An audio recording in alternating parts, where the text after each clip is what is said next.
ನೋಡ್ರಿ ನಮ್ಮವ್ರು ಇವತ್ತು ಹೇಳಕ್ಕೆ 9 ಗಂಟೆನ ಆಗಿತ್ತು. ಇದು ನೋಡ್ರಿ ನಮ್ಮ ಮನೆ ಮುಂದೆ ಬೆಳೆದಿರೋ ವೇಳದೆಲೆ ಬಳ್ಳಿರಿ.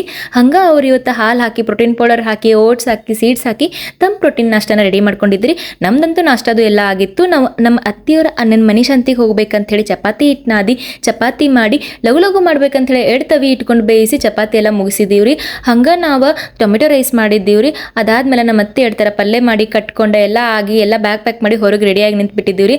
ನಮ್ಮವ್ರಿಗೆ ಸ್ವಲ್ಪ ಹೊಸ ಆಗೈತೆ ಅಂತ ಹೇಳಿ ಬ್ರೆಡ್ ಆಮ್ಲೆಟ್ ಶೇಜ್ವಾನ್ ಚಟ್ನಿ ತಿಂದಿರಿ. ಹಂಗೆ ಇದ ನೋಡ್ರಿ ನಮ್ಮ ಊರಿಗೆ ಹೋಗೋ ದಾರಿ ರೀ, ಅಂದ್ರೆ ನಮ್ಮ ಅತ್ತೆಯವ್ರ ಅಣ್ಣನ ಊರಿಗೆ ಹೋಗೋ ದಾರಿ ರೀ. ಇದ ನೋಡ್ರಿ ಕೊಪ್ಪದ ಗುಡಿ.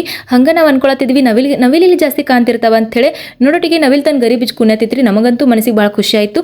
ಇದು ನೋಡ್ರಿ ನಮ್ಮ ದಬ್ದಬ್ ಹಟ್ಟಿ ರೀ. ಹಂಗೆ ಮನೆಗೆ ಹೋಗೋಟಿಗೆ ಇಷ್ಟೆಲ್ಲ ರೆಡಿ ಮಾಡಿದ್ದೀರಿ, ತರಕಾರಿ ತಂದಿಟ್ಟಿದ್ದೀರಿ ನಾಳೆ ಅಡುಗೆ ಮಾಡಕ್ಕಂತೇಳಿ. ನಮ್ಮ ಅಂಟಿಗಳೆಲ್ಲ ಹೂ ಕಟ್ಟಾತಿದ್ದೀರಿ. ನಮ್ಮ ಅಜ್ಜಿಗಳು ನೋಡ್ರಿ ಇಲ್ಲಿ ಕಡ್ಬ ಎಲ್ಲ ಮಾಡತ್ತಾರ್ರಿ. ನಮ್ಮ ಅಕ್ಕ ರೇಷನ್ ಕರ್ಬ ಕರೆದ ಬುಟ್ಟಿ ಒಳಗೆ ಹಾಕಿಟ್ಟಿದ್ದು ನೋಡ್ರಿ ಎಷ್ಟು ಮಸ್ತ್ ಎಲ್ಲ ಕರ್ದಾರ.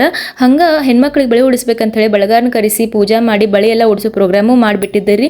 ನಮ್ಮ ಪೂಜಾರಿ ನೋಡ್ರಿ ಅಂದ್ರೆ ನಾಳೆಗೆ ಮನೆ ಶಾಂತಿಗೆ ಪೂಜಾ ಮಾಡ್ಬೇಕಲ್ಲಿ ನವಗ್ರಹ ಪೂಜಾ, ಅದಕ್ಕಂತೇಳಿ ಹೋಮ ಎಲ್ಲ ರೆಡಿ ಮಾಡ್ಕೊಳತ್ತಿದ್ರಿ. ಇದು ನೋಡಿ ನವಗ್ರಹ ಪೂಜೆದೆಲ್ಲ ರೆಡಿ ಮಾಡ್ಕೊಂಡಾರಿ. ಹೋಮ ಕುಂಡಕ್ಕೆಲ್ಲ ರೆಡಿ ಮಾಡ್ಬೇಕಂತೇಳಿ ಅದನ್ನು ಮಣ್ಣು ಅದು ಇದು ಎಲ್ಲ ಕಲಿಸಿ ಚಲೋ ತಂಗೆ ಎಷ್ಟೊಂದೆಲ್ಲ ರೆಡಿ ಮಾಡ್ಯಾರ ನೋಡ್ರಿ. ನಾನು ಅದಕ್ಕೆ ರಂಗೋಲಿ ಹಾಕಿ ನನ್ನ ಸೇವಾ ನಾನು ಸಲ್ಲಿಸಿದ್ನಿ ರೀ.